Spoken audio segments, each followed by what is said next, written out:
رات کا اندھیرا بے حد گنجان قبرستان پر حاوی تھا۔ صرف سیاہ اور خوف کے بادل آسمان میں چھائے ہوئے تھے۔ ایک سانولے سیاہ جوان جادوگر نام مرید قبرستان میں اور اس کے ویرانے حصے میں بیٹھا۔ مرید کی آنکھوں میں چمک اور چہرے پر وحشت تھی۔ عقبی جانب ایک الاؤ جل رہا تھا جس میں سے سرخ شعلے اوپر اٹھ رہے تھے۔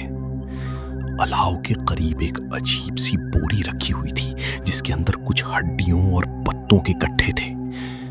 عقبی جانب سے ایک خوفناک شکل کا الو اپنی گردن گھما کر مرید کو گھور رہا تھا اور ساتھ میں ایک کالا سانپ بھی رینگتا ہوا قریب آ رہا تھا۔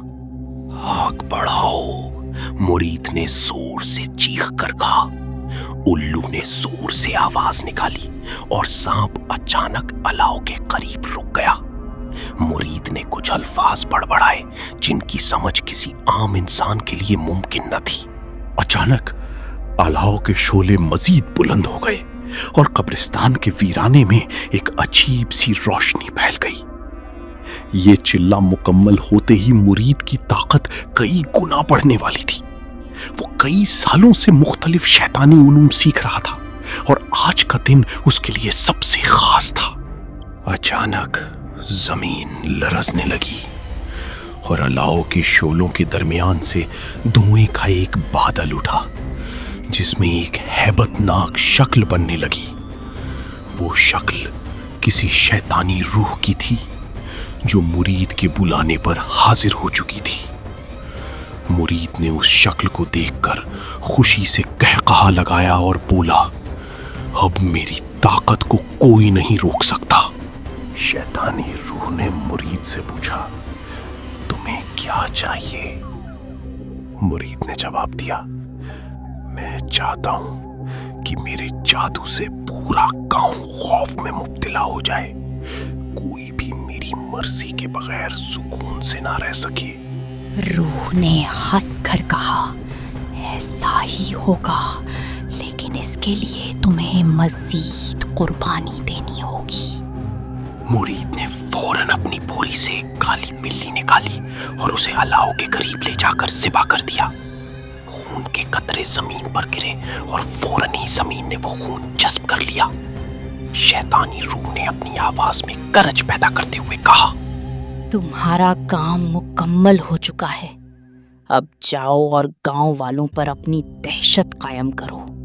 مرید قبرستان سے نکلا تو وہ پہلے سے زیادہ پراسرار اور خطرناک لگ رہا تھا۔ اس کے جسم کے ارد گرد ایک عجیب سی روشنی تھی جو کسی عام انسان کو نظر نہیں آ سکتی تھی۔ جب وہ گاؤں کے قریب پہنچا تو اس نے ایک بزرگ کو دیکھا جو اپنے کھیتوں کی طرف جا رہا تھا۔ مرید نے ایک لمحے کے لیے آنکھیں بند کی اور کچھ بڑبڑایا۔ اچانک اس بزرگ کے ارد گرد دھند چھا گئی اور وہ زمین پر گر گیا۔ گاؤں کے لوگ بھاگ کر اس کے پاس پہنچے لیکن بزرگ بے ہوش ہو چکا تھا۔ کسی کو سمجھ نہیں آیا کہ یہ سب کیسے ہوا۔ مرید نے مسکرا کر آگے بڑھنا شروع کیا۔ وہ ہر اس شخص کو نشانہ بنا رہا تھا جو اس کے راستے میں آتا۔ کچھ دیر بعد گاؤں کے لوگ خوف زدہ ہو کر اپنے گھروں میں چھپ گئے۔ کسی کو بھی باہر نکلنے کی ہمت نہیں ہو رہی تھی۔ رات کا وقت تھا اور مرید اب گاؤں کے مرکز میں پہنچ چکا تھا۔ اس نے اپنے ہاتھ بلند کیے اور زور سے چیخ کر کچھ الفاظ کہے۔ اچانک گاؤں کے تمام چراغ بجھ گئے اور ہر طرف اندھیرا چھا گیا۔ لوگ خوف سے کانپنے لگے۔ ایک بچے کی آواز سنائی دی جو اپنی ماں سے کہہ رہا تھا، ماں یہ سب کیا ہو رہا ہے؟ ماں نے بچے کو گلے لگا کر کہا، بیٹا دعا کرو کہ ہمیں کوئی نقصان نہ پہنچے۔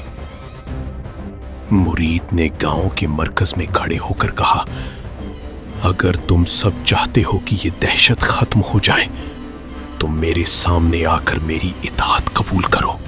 کچھ دیر بعد گاؤں کے بزرگ جمع ہوئے اور انہوں نے فیصلہ کیا کہ وہ مرید سے بات کریں گے۔